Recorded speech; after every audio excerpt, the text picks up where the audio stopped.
I am proud to say I am the daughter of Annabelle Mitchell, the granddaughter of Annie Carr, and the great-granddaughter of Anna Troy. Greetings. I just want to share a little bit with you regarding the importance of stories. First of all, it lays a foundation in terms of where we have come from. It's so important to know where we have come from in order to effectively know and do the way we should be going. When we have that information, it gives us encouragement, it shows the perseverance that's needed, and it also shows a roadmap. And when we can follow a roadmap that has been laid out for us in the past, we know how to continue in the present as well as the future.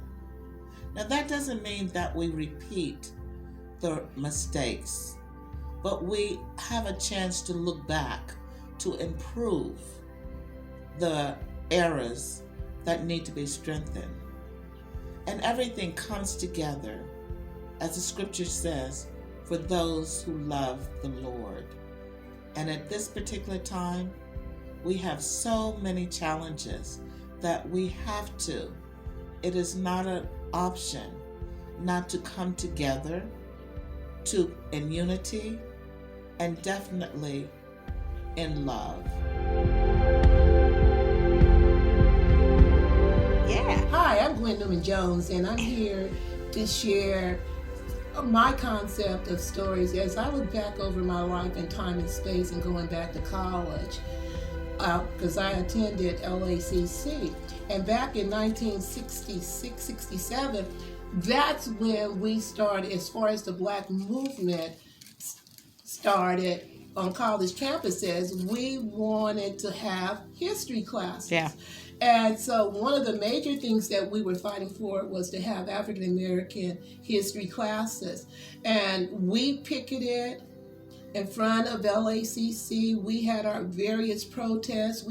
That's when we wore naturals in the beginning, and our mothers were, oh God, just terrified that you had a natural, because I know my mother was hollering and screaming, you better go get a wig or something, your daddy gonna kill you. But here we're talking about a natural. And that was part of the movement. And then that was in 1968.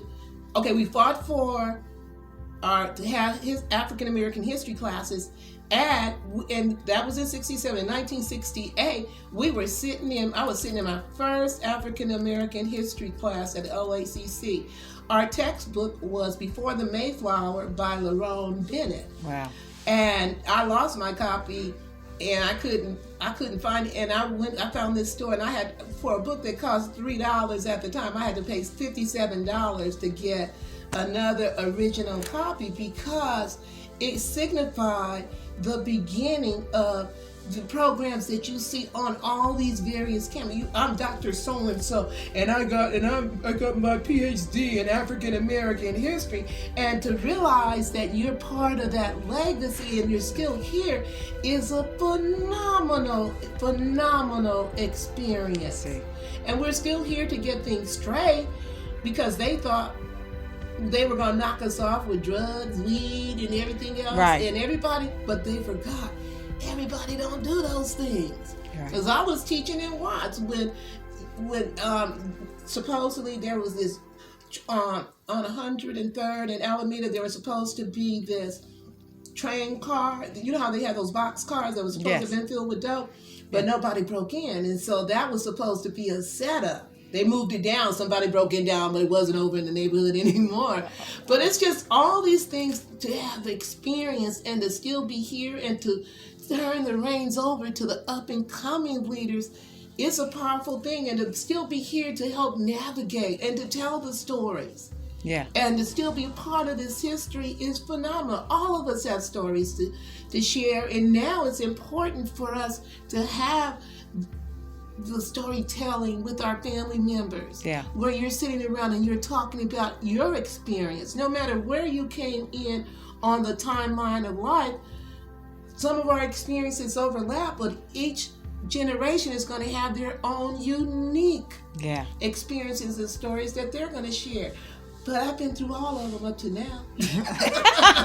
I know all the dances and the music, the hair. I got different kind of hair all the time. Yeah, colors and everything else. That's amazing. But it's just to have this opportunity, just to share just a little bit, because it's so phenomenal, and everybody wants to be like us. Yeah. They want anything that we have, because when we used to talk about lips, now they want to get their lips injected to have lips like ours. They want behinds like ours. Everything that they said was wrong with it, everybody wants. Yeah. So for sisters and for all of us to be together is just to acknowledge the uniqueness and the greatness that we each have, and just to share our experience. Nobody knows what you've been through unless you share. You don't have to be, just because someone is smiling, you don't know how they got to that smile. Yeah, that's right. So it's for us all to reach out and love one another and share a story.